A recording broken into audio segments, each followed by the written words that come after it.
ಮಾಡಿರಿ ವಿದ್ಯಾರ್ಥಿಗಳು. ಸ್ವಲ್ಪ ಹೌದಲ್ಲ ಚೂರು ಬದಲಾವಣೆ ಮಾಡಿ ಇನ್ನೊಂದು ಸ್ವಲ್ಪ ನೋಡ್ರಿ, ಹೆಂಗೆ ಬದಲಾವಣೆ ಮಾಡಿ ನೋಡಿ ಮಾಡಿರಿ, ನಿಮಗೂ ಗುರುತಾಗ್ತದ.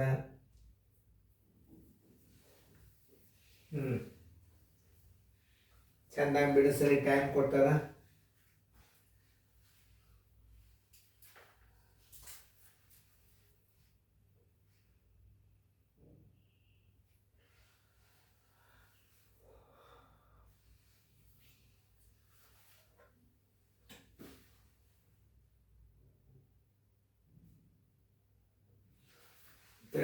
ಆಯ್ತಾ? ವಿಡಿಯೋ ಆನ್ ಮಾಡ್ರಿ, ನೋಡ್ರಿ.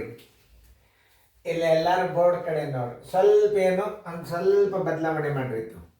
ಮುಂದೆ ಗಣಿತಗಳು ಹೆಂಗೆ ಬಂದು ಈಗ 2ನೇ ಮಾದರಿ 7ನೇ ವಿಡಿಯೋದಾಗ ನಾ ಹೆಂಗೆ ಕೊಡ್ತಾನಂದ್ರೆ 5 ಪೆನ್ನಿಗೆ 100ರಂತೆ 100 ರೂಪಾಯಿನಂತೆ 5 ಡಜನ್ ಪೆನ್ನುಗಳನ್ನು ಕೊಂಡನು.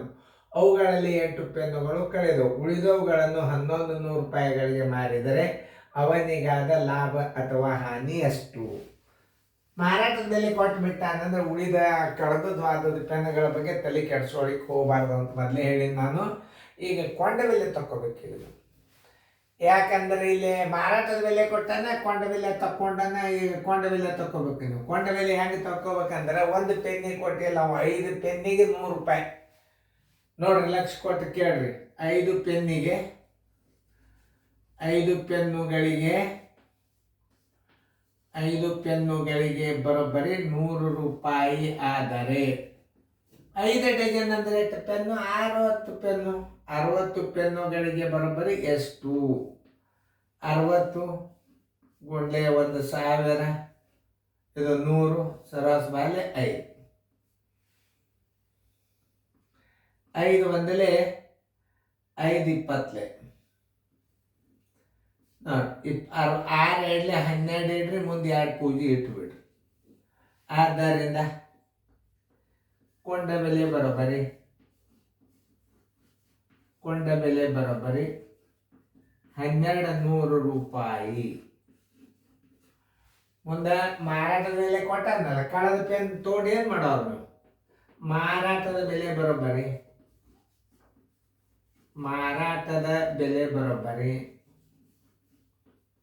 1100 ರೂಪಾಯಿ